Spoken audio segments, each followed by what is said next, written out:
Nous allons écouter la parole du Seigneur tirée du livre de l'Apocalypse, chapitre 3, verset 7 à 21. Je lis dans la version Taube. À l'ange de l'église qui est à Philadelphie, écrit: ainsi parle le Saint, le véritable, qui tient la clé de David, qui ouvre et nul ne fermera, qui ferme et nul ne peut ouvrir. Je sais tes œuvres. Voici, j'ai placé devant toi une porte ouverte que nul ne peut fermer. Tu n'as que peu de force, et pourtant, tu as gardé ma parole et tu n'as pas renié mon nom. Voici, je te donne des gens de la synagogue de Satan, de ceux qui se disent juifs, mais ne le sont pas, car ils mentent. Voici, je les ferai venir se prosterner à tes pieds, et ils reconnaîtront que je t'ai aimé. Parce que tu as gardé ma parole avec persévérance, moi aussi je te garderai de l'heure de l'épreuve qui va venir sur l'humanité entière et mettre à l'épreuve les habitants de la terre. Je viens bientôt, tiens ferme ce que tu as, pour que nul ne te prenne ta couronne. Le vainqueur, j'en ferai une couronne dans le temple de mon Dieu. Il n'en sortira jamais plus. Et j'inscrirai sur lui le nom de mon Dieu et le nom de la cité de mon Dieu, la Jérusalem nouvelle qui descend du ciel d'auprès de mon Dieu et mon nom nouveau. Celui qui a des oreilles, qu'il entende ce que l'Esprit dit aux églises. À l'ange de l'église à l'ange qui est à Laodicée, écrit: ainsi parle l'Amen, le témoin fidèle et véritable, le principe de la création de Dieu. Je sais tes œuvres, tu n'es ni froid ni bouillant. Que n'es-tu froid ou bouillant? Mais parce que tu es tiède et non froid ou bouillant, je vais te vomir de ma bouche. Parce que tu dis: je suis riche, je me suis enrichi, je n'ai besoin de rien, et que tu ne sais pas que tu es un misérable, pitoyable, pauvre, aveugle et nu. Je te conseille d'acheter chez moi de l'or, purifié au feu pour t'enrichir, et des vêtements blancs pour te couvrir et ne paraissent pas la honte de ta nudité, et un collier pour oindre tes yeux et recouvrer la vue. Moi, tous ceux que j'aime, je les reprends et les corrige. Sois donc fervent et repens-toi. Voici, je me tiens à la porte et je frappe. Si quelqu'un entend ma voix et ouvre la porte, j'entrerai chez lui et je prendrai la scène avec lui et lui avec moi. Le vainqueur, je lui donnerai de siéger avec moi sur mon trône, comme moi aussi j'ai remporté la victoire et suis allé siéger avec mon Père sur son trône.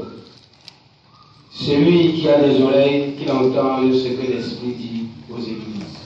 Amen. Amen. L'église de Philadelphie et l'église de Laodicée, qui vivaient dans une région commune à l'époque où l'apôtre Jean écrit cette lettre, à une période où il est difficile d'exprimer sa foi, d'exprimer, de vivre sa chrétienté.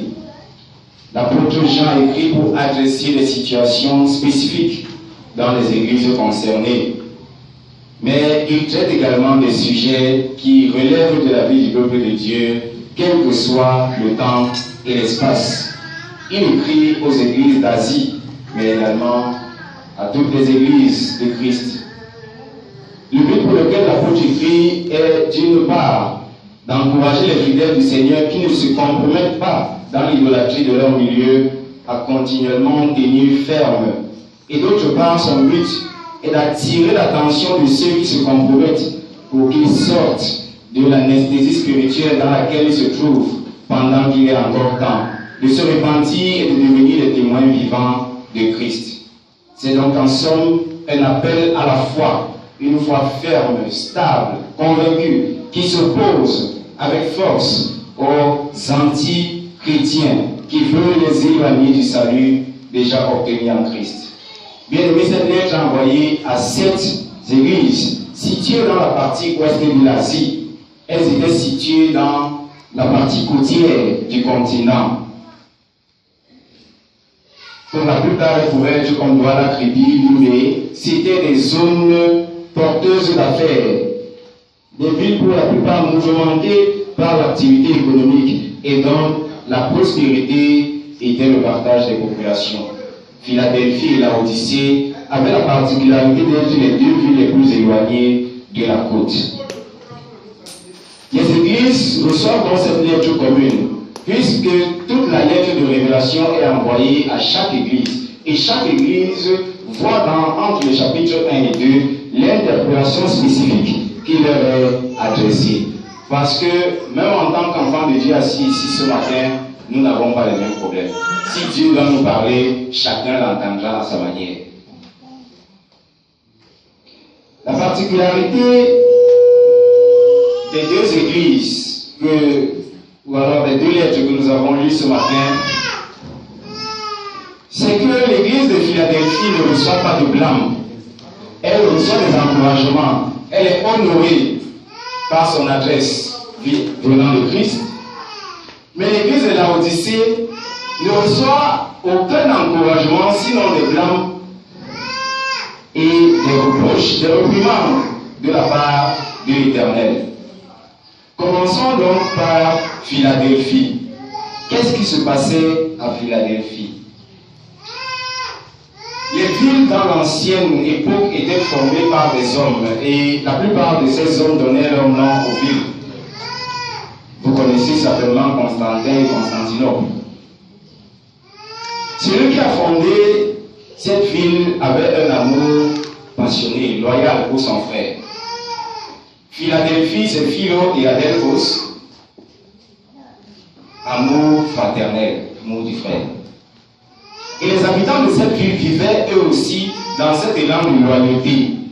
C'est ainsi que l'église qui s'est retrouvée à Philadelphie, la vraie Philadelphie, hérite et manifeste une ferme loyauté envers Jésus, leur sauveur et leur frère.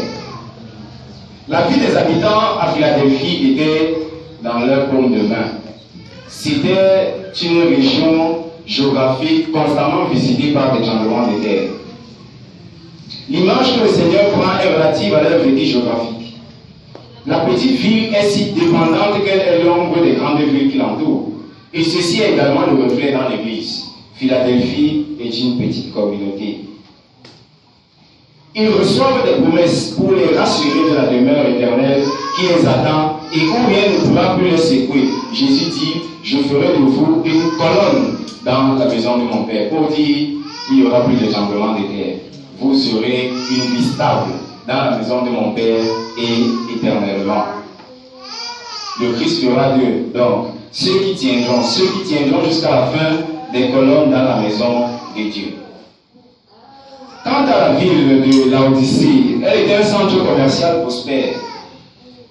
La ville de Laodicée, avec toute sa richesse, ne pouvait produire la puissance guérissante d'une chaude comme à Hierapolis, ou alors le pouvoir rafraîchissant d'une froide comme sa voisine, Colosse.